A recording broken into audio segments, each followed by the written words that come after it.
Hello, I'm Nicolette Pomba-Van-Zyl, editor of ESI Africa magazine, coming to you from the African Utility Week studio. Today I am sitting with Jack Radmore from GreenCape, who is the Green Finance Business Analyst. Welcome, Jack. Thank you very much for having me.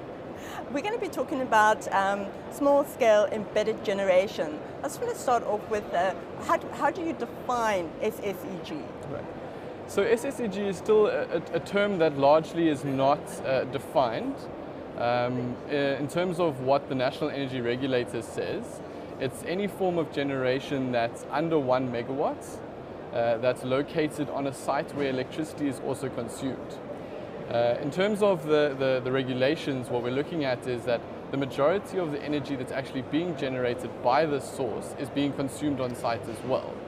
But there becomes a time when energy will also have to be exported back onto the grid. So the generation actually has to be embedded on the customer side of the electricity meter, so it actually can be measured on what's coming back. So the system is literally and physically embedded within the system.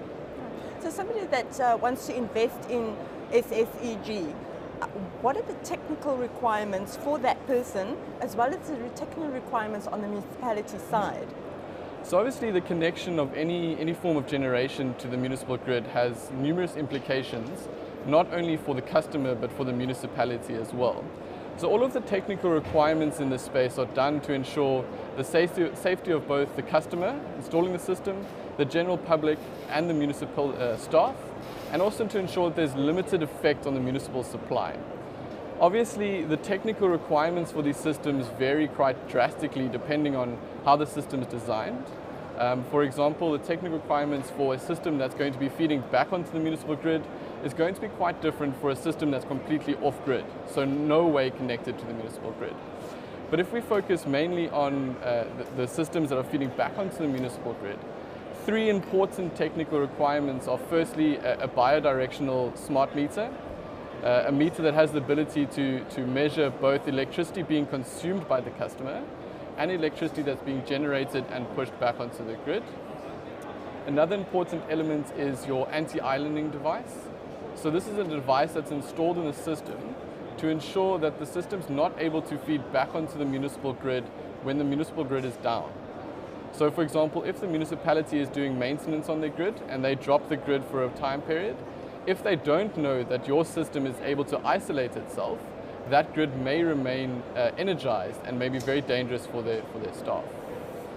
In the Western Cape, systems still need to reply to all of the grid codes of South Africa as well. And in the majority of municipalities, they also need to be signed off by an electrical engineer, given that in South Africa, our DC grid codes are not yet fully developed. So I think in terms of these systems, those are three of the most important technical requirements that customers and municipalities need to be aware of in the terms of SSEG. With the uptake of small-scale embedded generation that we have seen in the Western Cape particularly, what is it that on a policy side needs to happen in order for this to grow beyond the Western Cape? Obviously, policies are very important in this space, and I think three of the biggest barriers that we've seen over the last sort of 5 to 10 years have been a lack of effective tariffs for small-scale embedded generation, a lack of rules and regulations, and a lack of effective bylaws. Once these three elements are in place, they become massive drivers to create a conducive environment for the uptake of SSEG. GreenCape has been focusing very heavily on trying to assist municipalities who are largely under-resourced in developing these regulations to create the correct policies and tariffs to move forward. So what we've done is we've created a basic wireframe for municipalities that includes everything that their customers and other stakeholders need to know in terms of regulations. It includes what bylaws are required, how we recommend they design tariffs. So I think with something like this in place, a municipality can quickly and easily adapt to the changing landscape. It can be a very complicated process, which this document has now made not simple, but easier for municipalities to accept small-scale embedded generation. Definitely. But what examples do you have in the Western Cape that you can talk about? Yeah, so over the past sort of year and a half, we've seen quite a rapid uptake as the price of renewable energy, specifically PV, starts to decrease. In the city of Cape Town, for example, they've had 185 applications for SSEG systems. They've already approved 135. The city themselves have got installations on their own buildings. We see the electricity department in Bloemhof and Belleville. They have a good system in place. And then we see the guys that have good business cases. So the guys that need to keep things cold during the day. So your wine farms, your pack houses, your fruit growers, those guys are starting to implement this as well. So we see Fred and List, series fruit growers installing systems. So we're seeing a massive uptake, and we assume there's more than 1,000 installations in the city of Cape Town alone.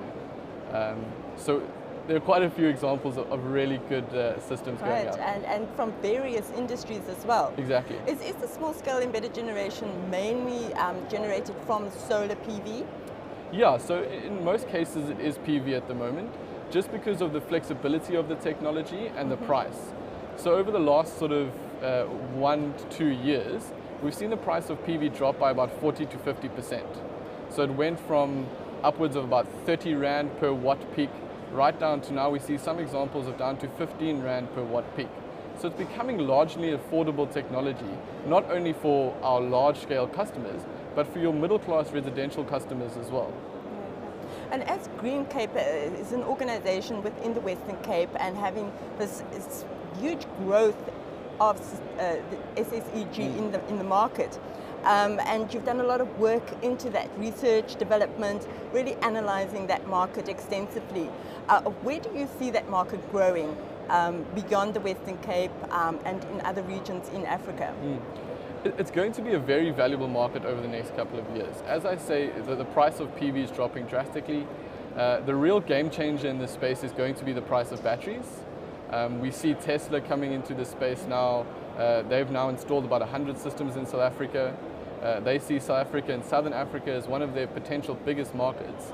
And as the price of batteries decreases, SSEG is going to become a valuable input, not only again for your high-income customers or even your residential customers, but for your low-income customers as well. So I think in that space, in your off-grid rural installations, in your low-income customers, there's going to be a massive growing opportunity in terms of SSEG. Right, so business as usual for the municipalities is definitely changing. Definitely. What do you advise them? So I think the two most important elements in this space are effective tariff design and a quick, streamlined application process. So in terms of tariffs have become the most influential tool a municipality has to ensure what customers are doing is to the benefit of not only those customers, but to the municipality and the country as a whole. So what we're trying to do with tariffs is we're trying to ensure that these sort of financial incentives are used to ensure that private investment is being used in the supply crisis. So basically we want customers that can afford to install SSEG to be incentivized to actually install it. And in terms of an application process, if we have a 3, 4, 5 month application process that's vastly difficult, customers aren't going to do it.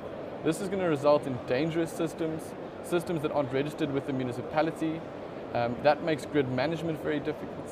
So if we have an application process that customers are able to quickly and easily fulfill, it allows the municipality to effectively manage their grid and these new exciting generation sources on it as well. Jack, thank you very much for sharing GreenCape's research into this amazing sector, which is, could potentially be the next mobile explosion in the African market. Definitely. Thank you very much for having me. Thank you for watching. I'm Nicolette Pomba-van Zyl, editor of ESI Africa, coming to you from the African Utility Week studio.